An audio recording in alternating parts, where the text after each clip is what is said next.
Well, I think we will likely to get some type of financial reform. It's not there yet, but I don't think they'll eliminate the bailout provisions. They'll talk about other things. They're going to talk about smarter regulations, and they're going to be talking about more power to the Fed. They haven't talked a bit about Fannie Mae and Freddie Mac. But they can't regulate out of existence the mistakes that people make once you get the information from the Fed with an easy credit system.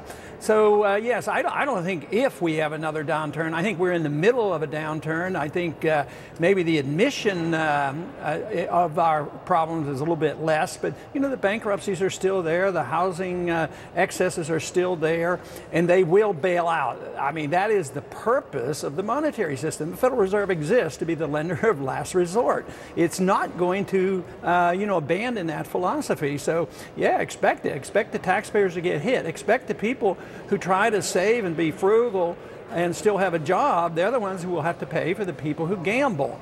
And the people who did gamble made money on the bubble formation. They're the ones who got bailed out. So in a free market, the people who gamble and lose, they really lose. They don't get bailed out. So I think the too big to fail is still going to be there, and the philosophy of bailouts, it has not changed one bit. And now, Congressman, we're lucky that some of the money came back into TARP. I mean, some of the banks paid back a portion of the TARP with interest.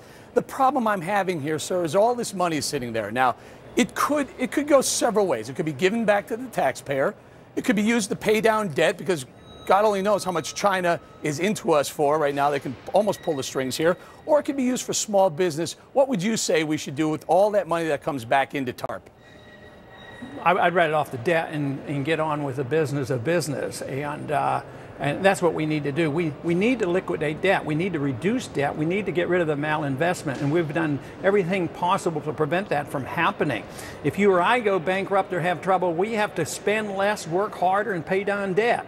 Sometimes we have to declare bankruptcy. But a country says, oh no, you know, the Paul Krugmans of the world say, what you need to do is spend more money, get more debt, print more money. I mean, they're obsessed with that.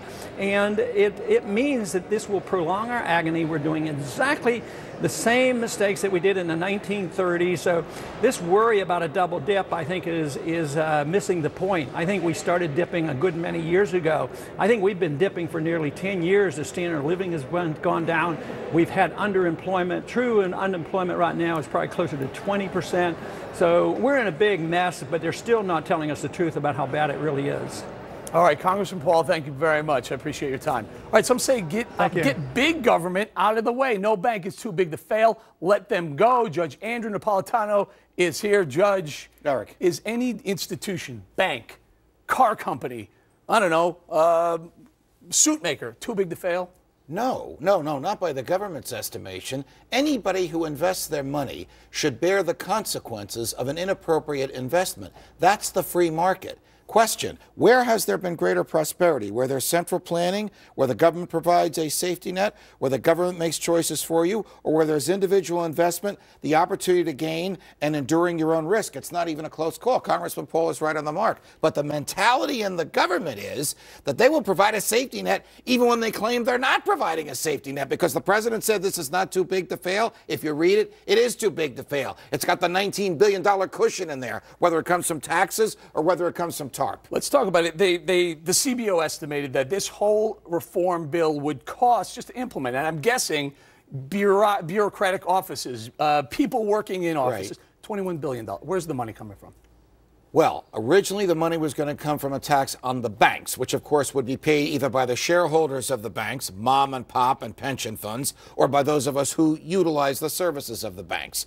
Apparently some so-called Republicans have insisted that that which is a tax is not a tax if you don't call it a tax. Therefore, we'll take TARP funds and let that pay for the operation of this monstrous bureaucracy. Where did the TARP funds come from? From bonds that the government sold to the Federal Reserve. Stated differently, from money that the Federal Reserve printed and gave to the federal government that has to be paid back. So they can call it whatever they want. It's money that has to be paid back. Judge, is there anything, or was there anything put in place for the money that came back from TARP, all the banks that were getting their shares back, giving the money back to the government? Did we make it understood that that money was going to be used for a certain reason? No, and here's why.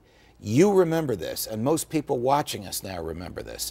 TARP was sold to the Congress as a program whereby the Treasury would buy toxic paper, toxic mortgage-backed assets, and some hard assets as well, to prevent massive clogging of credit and massive foreclosures. They didn't use it for that. Instead, they used it, the government used it in a way inconsistent with what Congress said, to buy preferred shares of stock from banks that wanted cash and from some banks that didn't want the cash. They didn't expect that the money would come back, so the legislation is ambiguous about what happens to the money that comes back. This is a big bill, Judge. This is a massive bill.